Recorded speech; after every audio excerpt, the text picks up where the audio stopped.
ইন্না লিল্লাহ।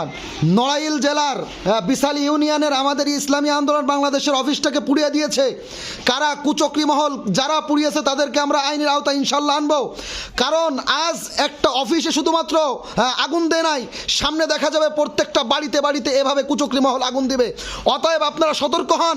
আজ ইসলামী আন্দোলনের প্রতীককে পুড়িয়েছে, ইসলামের একটা প্রতীককে পুড়িয়েছে, কাল আপনাকে পুড়াইতে কেউ দ্বিধাবোধ করবে না। এবং আপনারা এটা জানলে অবগত হবেন যে দেখেন, আমরা গতকালকে হাত পাকার ভোট চাচ্ছি। আমাদের কিছু এই জামাত ইসলামের ভাইরা তারা আমাদের স্পষ্টভাবে বলতেছে চরমনার পীর সাহেব নাকি মদ খাইয়ে স্টেজে ওঠে। এটা মদ খাইয়ে স্টেজে ওঠে, এই কথাবার্তা বলে আমাদের অফিসের ভিতরে গতকাল যাইতে না যাইতে বিভিন্ন ধরনের হুমকি দামকি আমাদের উপরে দিচ্ছে। আমরা এই হুমকি দামকির বিচার চাই। আমরা পরিষ্কার বলবো যে হাত পাখার এই প্রচারকে বন্ধ করার জন্য যারা এগুলো করতেছে, হাত পাখাকে কখনো মানুষের হৃদয়ের থেকে কখনো মুছে দেওয়া যাবে না।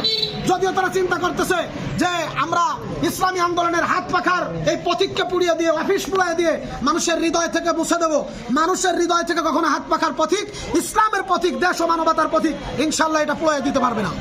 আমাদেরকে হুমকি দিচ্ছে। আমরা কেন ভোট চাইতে মানুষের বাড়ি যাচ্ছি? এই জন্য আপনাদের সকলের কাছে, দেশবাসীর কাছে আবেদন করে বলবো, আমাদের অফিসটা কি করেছে দেখেন। এই জাহেলদের কাছে যদি দেশ যায় তাহলে কি হবে?